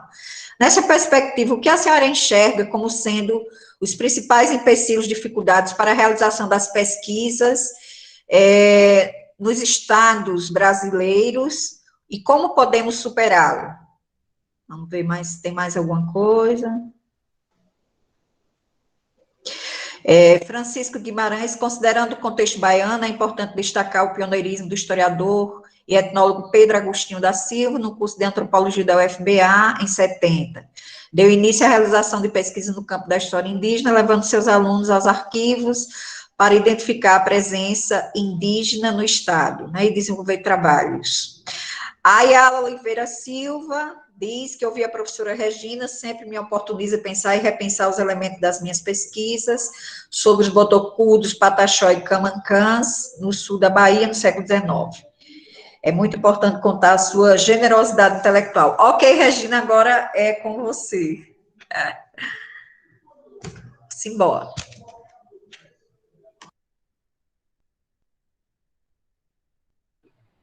Bom, primeiro, muito obrigada pelas perguntas, pelos comentários, né? Agradeço, é uma oportunidade. Eu acho que também não tem muito tempo, né, Jussiene? Imagino, né? Vou tentar ser breve. Vou começar e eu quero, então, agradecer também a Jussiene, porque ela deu essa live aqui uma oportunidade de conversar com o João sobre essa questão da invisibilidade, porque a gente estava na banca, eu falei antes dele, e depois ele comentou isso, e aí eu só fiz um gesto, que ele disse assim, deve retirar essa questão de invisibilidade, né? Eu fiz assim, mas eu não retomei, porque nós não tivemos tempo de discutir isso na banca. Então, eu acho ótimo poder falar um pouco mais sobre isso aqui. E eu entendo, concordo, João, que eu acho que tem que se tomar cuidado, sim, porque não há essa invisibilidade. Eu acho que é campos de invisibilidade, sim. Os povos indígenas, né, diferentes, né, estão visíveis. E mais, né? Quer dizer, os intelectuais e políticos, que eles também estão muito associados no 19, né, isso que o Estevão falou, essa questão, essa política indigenista e a construção ideológica, né, que vai construir essa ideia de nação, formar um povo, formar uma nação, uma cultura, uma questão, essas são desafios do século XIX, formar isso que não existia, né? Isso está tudo articulado, né? Intelectuais e políticos, quando não são a mesma pessoa, influenciam-se muito um ao outro. Então, essa questão que ele diz, enquanto os políticos estão falando isso, José de Alencar, que também era um político, né? Ele está construindo Iracema, ele está valorizando o índio do passado e apagando essa identidade do presente. Então, eu concordo plenamente, João, e também acho que isso que você diz, da gente tomar um cuidado com esses dualismos e de não pensar isso como uma construção maquiavélica, porque eu acho mesmo que não é. Né? Em alguns textos, eu às vezes tenho preocupação em afirmar isso, porque eu acredito de verdade, né, que muitos desses intelectuais e políticos acreditavam de fato nisso. Achavam que era muito melhor para os índios serem civilizados, estarem inseridos no cotidiano, né? Vamos fazer isso pacificamente. Era uma construção, quer dizer, é fruto de toda uma época, uma forma de pensar uma situação, que aquilo ali está sendo construído. Então, eu acho que essa observação sua é muito importante, né? Da gente desconstruir esses dualismos, tanto que eu acho, inclusive, também, né, e a gente vê isso, às vezes, na documentação, como formas de pensar, né, como esses agentes podem alterar suas concepções, alterar suas formas de entender as questões. Então, acho que é importante isso que você falou, de pensar em campos, né, de pensar em regimes de visibilidade, e desconstruir também essas imagens, essas clivagens, né, entre uma situação e outra, entre os que são contra, os que são a favor, se o índio é bom, se o índio é mau. Muitas vezes a gente vê, claro, isso é construído também, né? A documentação, as próprias leis construíram dessa maneira, o índio selvagem, o índio aliado, o índio inimigo, e a gente sabe, se a gente vai para um outro tipo de documentação, a gente vê que essas clivagens só existem mesmo, muitas vezes, no discurso e na lei, né? No cotidiano das relações, essas classificações, inclusive é uma outra questão que eu não abordei aqui, mas como todas essas pesquisas vão cada vez mais também nos mostrando a importância de questionar as classificações, de entender como elas são, como os equívocos, as imprecisões das classificações dos povos numa categoria ou em outra, né, são muito mais do que equívocos. Na verdade, eles refletem a própria fluidez dessas formas, né, desses povos se considerarem e serem considerados de uma maneira ou de outra, e de se aliarem ou de depois estarem em conflito. Não sei se eu estou falando tudo muito junto, mas eu estou, de uma certa forma, concordando com essas questões que o João está levantando, né? De uma certa forma, não estou concordando mesmo com isso, mas, ao mesmo tempo, também volto a dizer que eu acho que a esse conceito, essa ideia de invisibilização pode ser utilizada, né, desde que ela seja realmente explicada e se mostre o que se quer dizer com isso, né, porque eu acho que há um processo de uma construção dessa invisibilização. Podemos voltar a isso mais adiante, né, mas, enfim, achei muito bom que você colocou aqui, né. O Estevão, já comentei, né, o que o Estevão falou sobre essa questão da importância do 19, nessa questão, e eu acho mesmo, Estevão, quer dizer, caminham juntos, né, essa questão, a construção dessas ideias políticas e desse imaginário, né, o ideológico está ali presente, mas, de novo, aí retomando o que o João falou, não maquiavelicamente construído, vamos acabar com os índios, não, vamos dar aos índios o que eles têm de melhor, vamos misturá-los, vamos civilizá-los, eu acho que existe, o maquiavélico existe ali também, né? Vamos avançar sobre as terras dos índios, mas tem que ser pensado, né, de formas de relativizar mais essas abordagens, né? E aí se constrói mesmo, e aí se constrói o mito da democracia racial, né? A base está aí, né, com a proposta de Von Martius para a história do Brasil, né, que ganha o prêmio no IHGB em 38. Bom, em 38 não, em 40, se eu não me engano, em 38 ele foi criado. Pedro, sobre essa questão que você levanta, né, dessa tensão entre o movimento negro e o movimento indígena, eu não me sinto com informações suficientes para comentar isso, né, eu acho que se há essa tensão, e na verdade eu não estou acompanhando, mas eu acho que realmente é um equívoco, né? Porque, na verdade, eu tenho visto também muitas associações nesse sentido, né? Eu acho que aí a gente pensa desde a questão colonial, né, até os dias de hoje, a gente vê situações em que esses povos, né, esses grupos se enfrentam, né, muitas vezes estão em conflitos uns contra os outros, mas há situações em que eles se unem também, né, tanto na colônia quanto no século XIX e nos dias atuais, principalmente, né? Então, eu acho que é um ganho, sim, né, para todos, que eles possam estar unidos, né, nessa situação, né, de povos aí altamente discriminados, né, que tem um processo aí histórico de situações de violência, de discriminação, preconceitos e de lutas também, né? E eu acho que foi uma questão também que eu não falei, mas em termos dessas novas temáticas que surgem cada vez mais também, os povos indígenas e africanos têm sido pensados de uma forma conjunta. E isso eu acho que é de extrema importância, né? Pensá-los conjuntamente até de forma articulada mesmo para entender os processos. Isso tem mostrado como esses próprios processos se enriquecem e podem ser entendidos de uma forma mais ampla quando se considera a articulação desses grupos, né, como partícipes dos mesmos processos.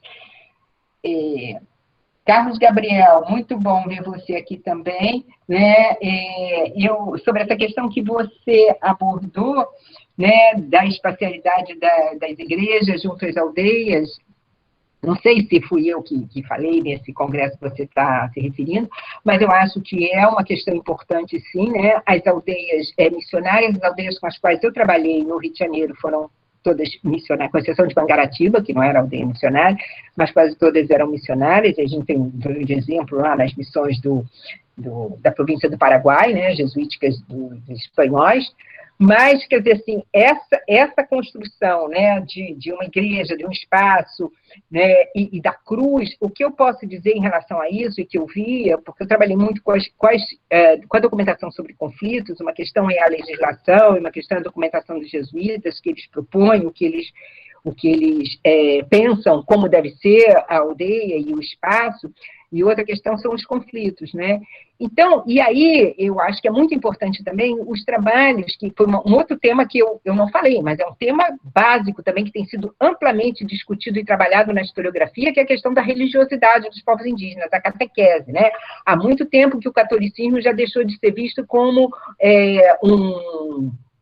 um um elemento simplesmente de dominação sobre os povos indígenas, né? Hoje já, desde a Cristina Pompa, o Almir Diniz Carvalho, né, e vários outros pesquisadores têm mostrado como o catolicismo deve ser pensado como faca de dois gumes, ao mesmo tempo que era uma proposta de catequese, de dominação, sim, mas foi tomado e apropriado e ressignificado pelos povos indígenas, né, e foi amplamente utilizado por eles também como arma, como estratégia de defesa, de reivindicação de direitos.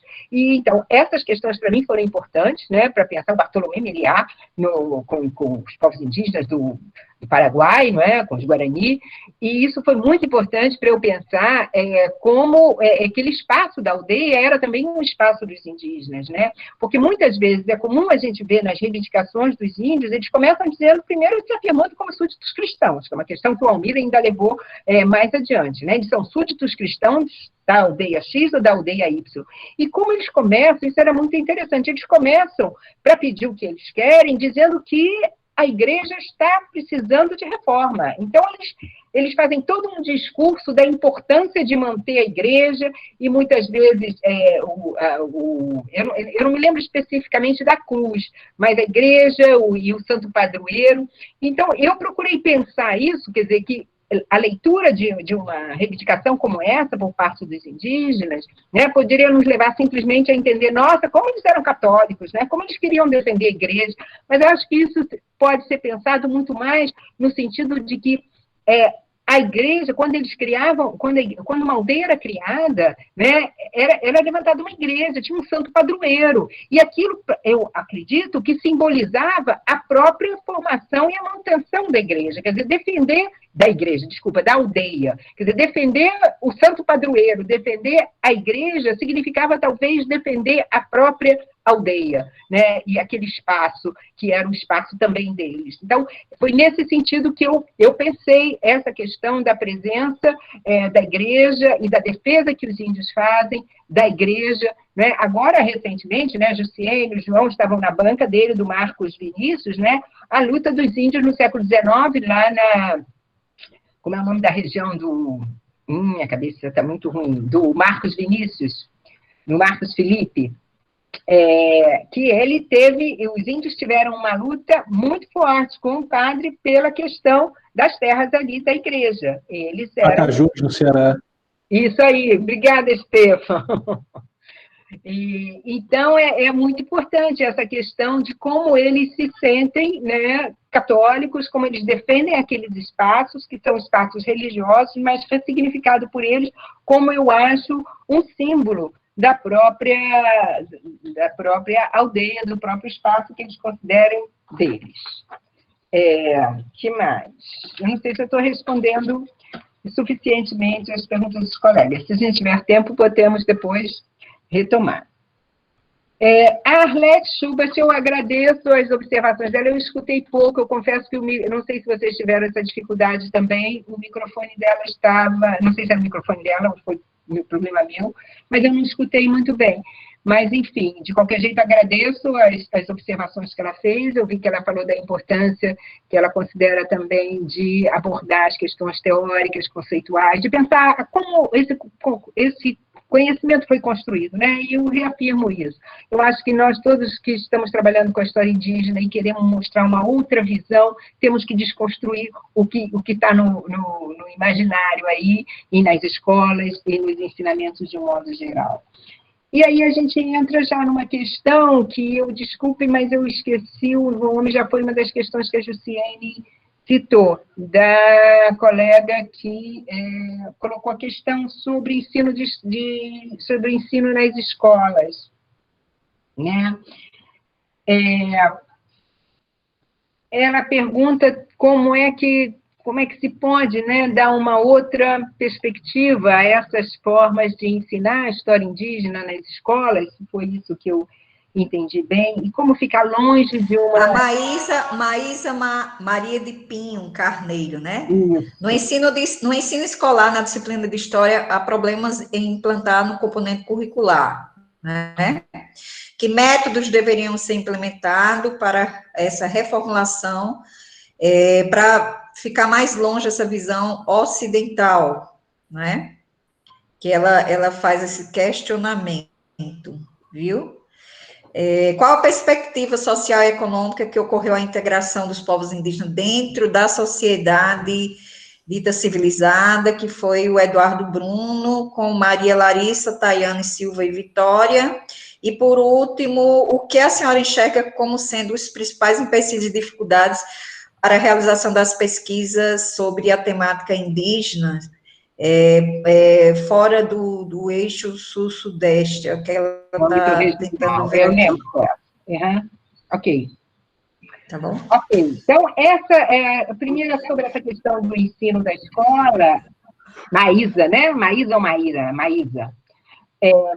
Mas eu acho que você tem razão, é extremamente difícil, né? A gente produz o conhecimento nas universidades, até esse conhecimento chegar às escolas, é muito difícil. Daí eu acho que é da importância desses cursos que eu falei, como tinha esse curso de extensão da UF, né? De formação de professores, né? De ensino médio, fundamental, de a gente divulgar esse conhecimento, a história pública, né, que vem crescendo cada vez mais, também eu acho que é de extrema importância, e é devagar mesmo, eu acho que é muito difícil. Agora, no final da questão, você diz como, vamos dizer assim, afastar ou evitar essa visão ocidental.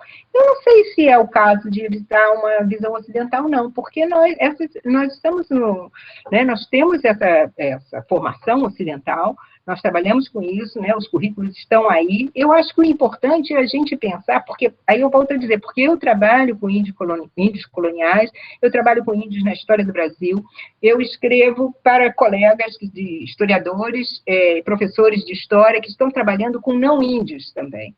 Né? Então, eu acho que é muito importante que a gente mostre, quer dizer assim, que visão é essa que nós temos da nossa história do Brasil, com os índios participando dessa história na condição de sujeitos históricos. Então, eu não estou, não é uma questão só, e eu acho que isso é muito importante, né, de pensar esse ensino da história, pensar as culturas e as histórias dos índios vistas pelos próprios índios, ou apenas pelos próprios índios, que é importante que esteja vista também e que se inclua, né, a perspectiva que eles próprios têm de sua história, é muito importante, mas que isso seja incorporado, então, para nós repensarmos a nossa própria história do Brasil.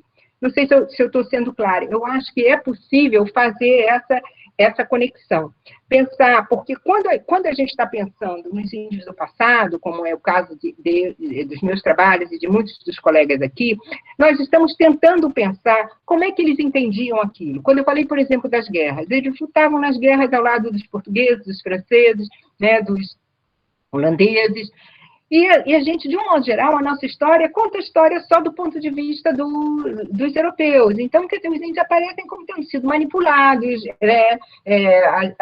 eram forçados a determinadas atividades, forçados aos acordos, ou então iriam morrer, ou então iriam ser escravizados, etc.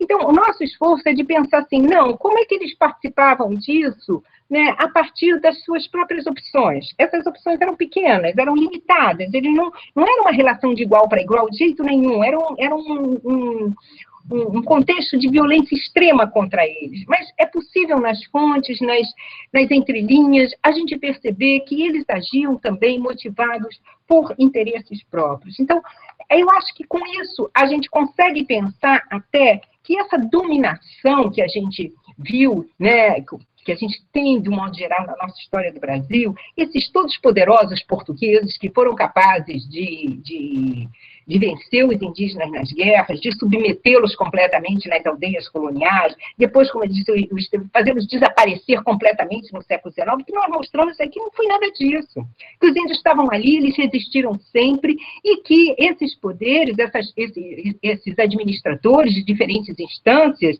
né, tanto locais quanto metropolitanas, quanto em níveis, vamos dizer assim, já no século XIX, provinciais ou do próprio Estado, tiveram que negociar, tiveram que repensar suas leis. Então, isso é complexificar a nossa própria história do Brasil e valorizar o papel dos índios nesse processo, mostrando que eles eram parte disso, né? Que a gente tem que repensar, então, esses próprios processos, inserindo esses povos e suas escolhas e suas atuações nessas várias situações situações. Eu acho que é mais isso do que afastar essa visão ocidental, porque nós estamos falando, porque é isso que eu estou dizendo, eu estou falando da história do Brasil, de repensar a história do Brasil e as várias histórias regionais, e isso eu acho que está sendo possível de ser feito, com muitos limites, mas eu acho que devagarzinho a gente vai chegar lá. Agora, chegar no ensino da história é mais difícil mesmo, mas eu acho que também é possível. Né? E aí eu sigo para a questão seguinte, que eu entendi, eu não sei se eu entendi bem, mas assim, parte de uma determinada afirmação que eu faço, eu acho, no iníciozinho do livro, ainda tratando essas questões teórico-conceituais, que eu digo, os índios foram considerados aculturados, dominados, submetidos, etc. Então, nessa condição, isso é a concepção que foi construída por eles, porque, sim, a gente fala dessa visão, vamos dizer assim, preconceituosa, discriminatória contra o índio, que se construiu desde o XIX, que se manteve ao longo do século XX, né? E vamos dizer assim, que dava a eles um papel completamente irrisório, que eles teriam agido, os que se aliaram aos portugueses teriam se aliado numa condição de fidelidade, né, de lealdade e de submissão completa, e que, por isso, né, a história foi, então, do jeito que foi, né, eles venceram, dominaram, etc, etc. Mas depois, nos anos 60, 70, a gente tem uma outra forma de pensar isso, quer dizer, que se opõe a ela, né, uma história que acaba, vamos dizer assim, invertendo essa situação e colocando, vamos dizer assim, os índios na condição de vítimas, né, de terem sido dizimados, de terem sido extintos, como que o John chamava dessa crônica da extinção, que é uma historiografia também de denúncia, não é? E aí nós temos, por exemplo, pois isso foi feito com os negros, os escravizados africanos também, pensando que um sistema de opressão tão grande que tirava desses povos completamente a capacidade de agir. Então, eles teriam sido completamente, vamos dizer assim, aniquilados, inclusive em suas vontades, em suas capacidades de reagir a processos tão violentos, né, que os acorrentavam nessas situações. Isso também foi um desserviço às populações indígenas. Quer dizer, era uma história de denúncia que ia, vamos dizer assim, na oposição daquela outra ufanista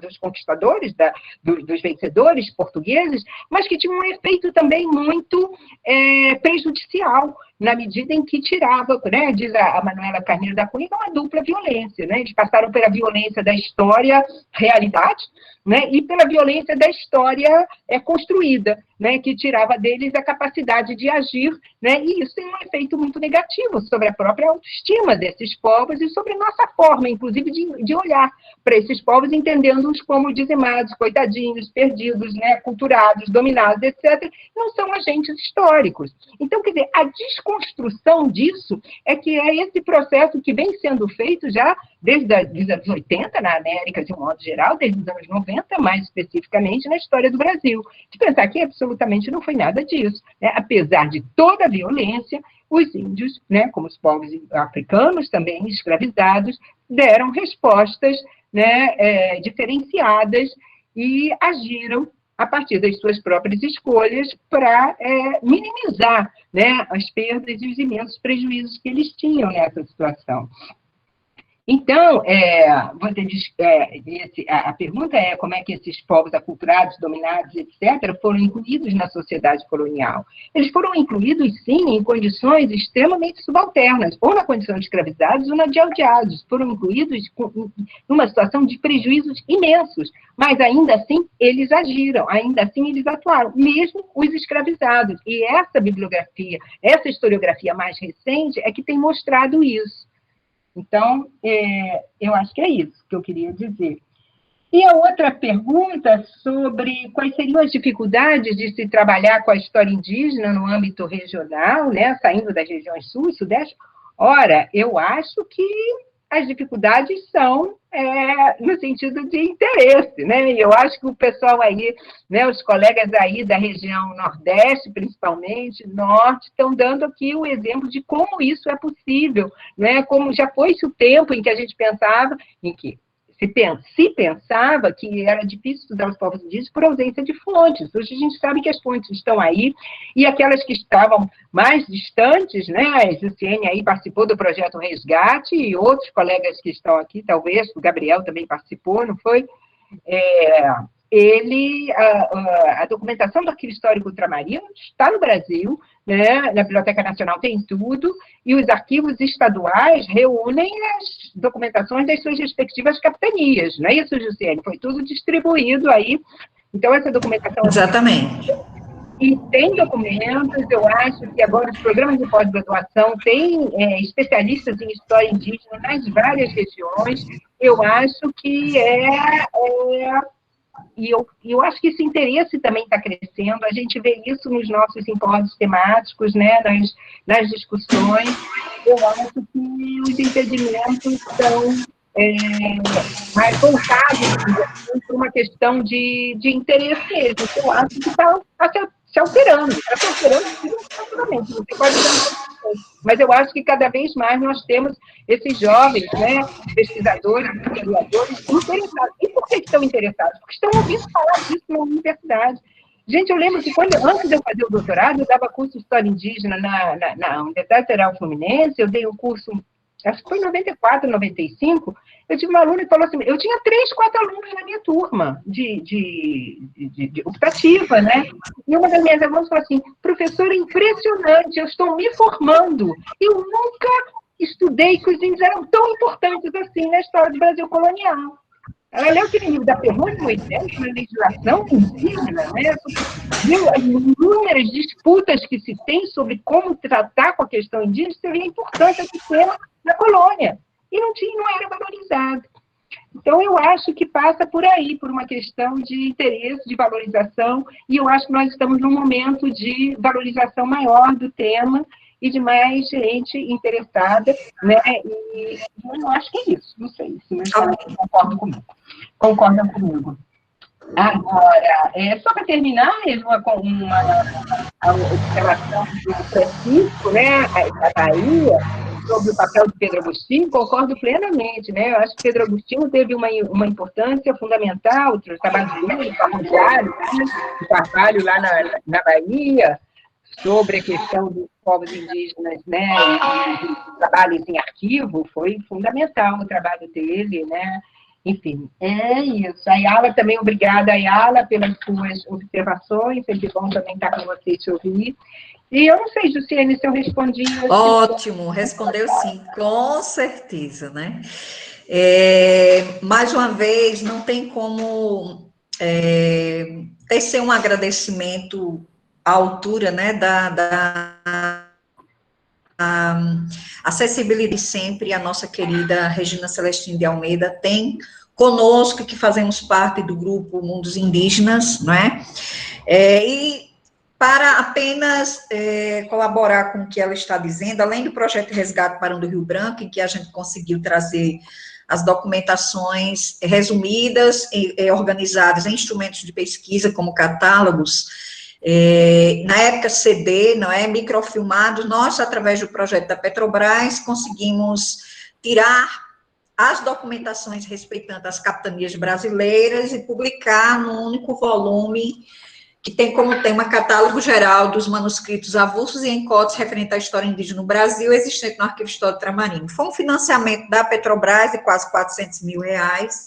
Nós criamos um sistema chamado Sistema Etnos, que é um DVD, com acessibilidade a cegos, e que agora, este ano 2021, nós vamos colocar à venda, né, num site que eu ainda vou definir qual, porque vai estar aberto aos pesquisadores de uma forma geral que vão poder ter acesso e vão poder comprar, né? A nossa cota de distribuição no Brasil, nós já formalizamos com o antigo Ministério da Cultura, não é? Assim como também com a comissão da Petrobras, que estava à frente justamente da organização do projeto da Lei Rouanet, e que sempre existiam editais culturais, que infelizmente tudo isso foi posto, não é? Para baixo nesse desgoverno, que não tem a mínima compreensão do que seja cultura, e dizer também que esse terceiro Congresso Internacional Mundos Indígenas, que se inicia e retomado, não é? Seja com o antigo webinário, o anterior de Carlos Benites, e com agora a nossa maravilhosa Regina Celestino de Almeida, ela vai existir efetivamente de forma mais ampla, vai ser lançado o edital até dezembro.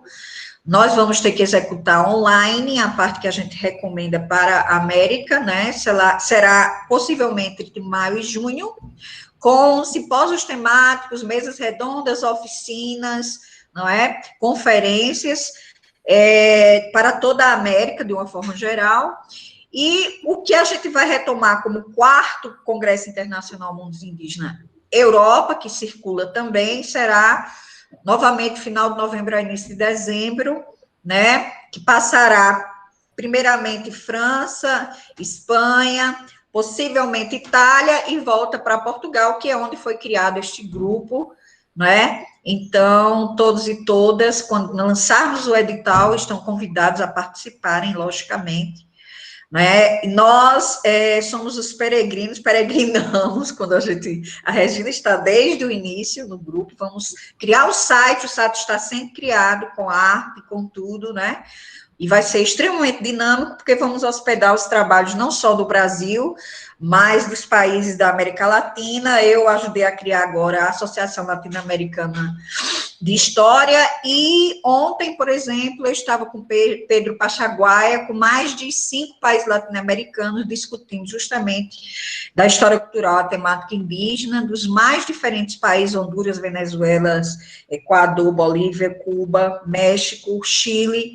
Então, com certeza, esses parceiros também irão se agregar no nosso COIME, que irá acontecer online entre maio e junho, e todos e todas estão, logicamente, convidados e convidadas, né? Então, eu vou encerrando. Este importante, necessário e histórico encontro ficará disponível em nossos canais, no canal do Mundos Indígenas, que já foi criado, no canal também do Centro de Humanidades da Universidade Nova de Lisboa. Nós vamos também hospedar no canal do PET Educação Conexão de Saberes. Então, serão vários canais, vocês serão avisados para multiplicarem, compartilharem e ajudar com que essas discussões elas cheguem a muito mais professores e professoras, brasileiros e brasileiras, indígenas e não indígenas, porque nós temos que realmente estar sempre nos reapropriando e ressignificando a temática que é de hoje, para hoje, essa forma de estarmos revisitando o passado, porque os nossos indígenas não são passados, são presentes e serão futuros, tá? Regina, a palavra é sua para finalizar e a gente encerra nosso webinário. Bom, eu só posso agradecer também, agradeço muito a Jussiene pelo convite, agradeço a presença de vocês todas, é um prazer estar aqui com seus alunos e com tantos colegas queridos, né, com trabalhos tão importantes com os quais eu tenho aprendido tanto, sempre, né, então, muito bom estar aqui com vocês e vamos continuar, né, eu quero mais uma vez dar os parabéns a todos vocês que estão organizando esses encontros, essas lives, e mais, eu quero frisar como é bom, né, e como é importante a gente ver essa nova geração, esses alunos, né, que foram nossos alunos aí à frente da organização desses encontros, né, os GTs, aproveitar aqui para fazer uma propaganda, que estão online, os GTs que a Karina e o João Paulo estão organizando, né, GTs não, são as lives, né, que é do GT regional, então, e isso também, os GTs regionais, né, os GTs estaduais estão organizando muitas atividades importantes, então, parabéns a vocês todos, é muito bom estar aqui e fazer parte desse grupo. Obrigada, Jussiene, continue aí com seu entusiasmo tão grande, né, que fez esse encontro, que era com a tua turma, tomar essa proporção tão grande aí. Obrigada. E agradeço as nossas maravilhosas lideranças indígenas, o Rosildo, Iveson, Daniel, não é? Temos também o nosso querido e maravilhoso representante do povo Xocó, que também falou e nos deu a honra, o Vanilson. Agradeço os meus alunos e alunas da disciplina História Indígena, que se tornou uma disciplina oficial do curso de História da UFCG, isso me é uma grande honra. Agradeço também ao PET Educação Conexão de Saberes, na pessoa da Beatriz, que é a nossa secretária, que está fazendo essa gravação nesse momento, que, junto com os meus alunos e alunas, são sempre assertivos, né? Em tudo que realizamos no PET Educação. Obrigada a todos e todas que estiveram aqui nos prestigiando. Muito obrigada. Beijos. Obrigada.